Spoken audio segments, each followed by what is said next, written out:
This is TWiT. I have to say, I'm very interested in what Amazon's doing. Clubhouse was all the rage. Remember a couple of months ago, maybe a year ago? Yeah. And that's kind of faded. Amazon has decided to do a Clubhouse competitor, but I think they're going to do it better. They call it AMP. It is now opening up. You still have to get an invite. But the idea is you can play music. They have deals with all the record labels. You have tens of millions of licensed songs. So you could be a DJ if you want. You could take phone calls if you want. And it all works through an app. iOS right now only in the U.S., but they plan to expand it to Android and the rest of the world. You can download AMP from the App Store, sign up to get on the wait list. I think this is very interesting. You know, I'm sort of focused on this because this is the space I work in, and I look at Spotify as trying to own this space, and Apple and Facebook, and now here's Amazon. They have a very interesting play on this. Amazon AMP. I wonder why they didn't call it radio, because it is, isn't it? Like radio. It's radio on the internet. Amazing concept. What's funny is the rules, which seem complicated, are exactly the same rules you have on the radio.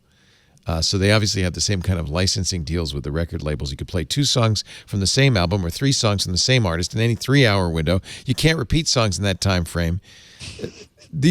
I just went through these rules in broadcast. We have to do these classes every year to make sure we're adhering to the rules.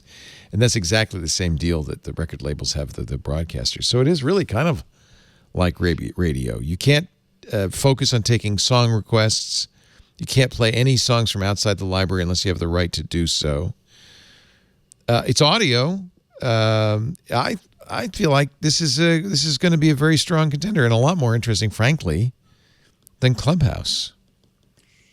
You know, I grew up at a time when DJs were really important, right? And every major city had its DJ, and just about every teenager was enamored with that DJ. And if we could get back to that point, that would be kind of exciting. And you know, why not do it on the app? I think it's a great idea. Yeah, I'd love to see a resurgence of great DJ, and I don't mean DJs like in the concert. I mean people who actually talk and put together segues, put together lists of songs that relate.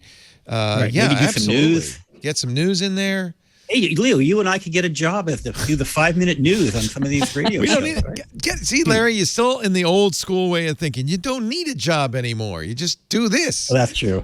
That's true. You don't need a boss. Don't even need money anymore. Don't even need money anymore. You just need a phone. It's pretty. I mean, I think in the long run, this is all very good.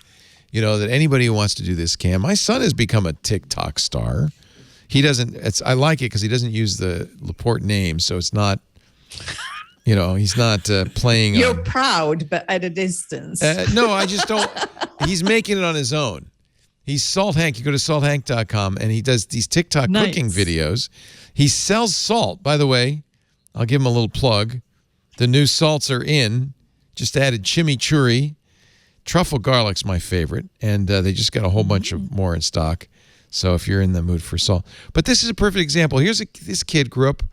He's 27 now. He grew up watching YouTube cooking videos. Said, that's what I want to do. I said, because I'm an old guy, son, get a real job. Right. Listen to me and Larry Magid. Get a real job, son. And he said, no, I want to do these cooking videos. And he started doing them on TikTok. And now he's got almost 2 million followers on TikTok. And he's got a sponsor who's, you know, a clothing sponsor who's, I think, pretty much guaranteeing him a salary for the next year, and it's kind of amazing. Okay, Leo, I demand equal time. My son, willmagid.com. Yes. Also Balkan Bump, which is the name he plays under. I told him to get his master's degree so he could teach music. And he said, Dad, I want to go out and perform. And of course, that was a crazy idea. Well, 2 Super Bowl commercials later and a successful concert career. Wait a minute. He's been on a Super Bowl commercial? 2 of them. His music has been licensed by Porsche for their electric car commercials awesome. 2 years in a row. I mean, he's always on tour. Also not using the, he's using the Magid name. Well, he uses the Magid name, but he actually performs a lot under the name Balkan Bump, which I also thought was a crazy idea. Why would you create another brand? Oh, I thought Salt Hank was insane. Yeah. You know, and I argued with him, but I was on a plane from Frankfurt to Paris. And I was telling this guy from LA about my son because he performed. He said, "Oh," and he'd never heard of him. And then I said, "Oh, yeah." And he plays into the name Balkan Bump. He says, "You're kidding. Your son is Balkan Bump." So, I get that too. Isn't that maybe cool? because it wasn't my last name. Isn't that cool? I don't know. So he plays the trumpet. Yep, he does. And he's also a DJ. And, and it's world music. He's obviously influenced by world music. Yeah, he studied ethnomusicology, and he does a lot of world music. He started out in West Africa, but now he's doing a lot around the Balkans. And the only problem is I can't even get him to perform at my parties because he's too busy. I don't know if I can afford him. He'll be performing at the Nectar Lounge in Seattle, Washington on Friday. Eugene, Oregon at the Big Dirty Saturday. Following Friday, Santa Barbara at the Lucidity Festival. He's playing the Fox in Headlining Oakland. Fox on Saturday. That's a huge one. Yep. Wow, look at this guy. Does he have a Midwest tour coming up? He did Chicago recently. Yeah, he's always doing. What's hysterical is if you said to a kid 10 years ago, you should play the trumpet. That's going to be the next big thing. Right. He would have laughed. But that's what I like about our kids. And Carolina's too. They're themselves. And that's, I think, a little bit different. I think you don't have the days of, you go to college, you get a degree, you get recruited by DuPont, you work there 50 years, you get the gold watch, you're retired. Those days are long gone. Long gone. Thank goodness. Don't say that, because we're still convincing them that they should go to college, but we might. Now, they're in high school now, or are they college age, or? They're 14, so they will very go young to, still. to high school. Yeah. No. I'm hoping, to be honest with you, by the time they're out of a high school, that college will not matter in the same way as it has in the past, right? So that you've seen in tech people understanding that maybe they need to use other criteria to choose who's a good candidate and who isn't, right? And looking more at skills and ability versus what you get out of a test score. I think it's good to go to college if you don't get in crushing debt as a result.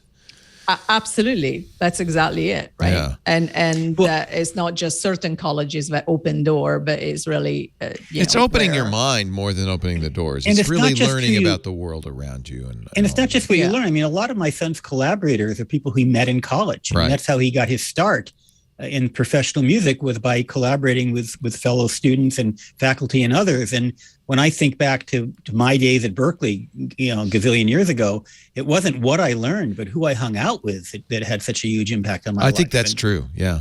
Yeah. True. It's a social experience.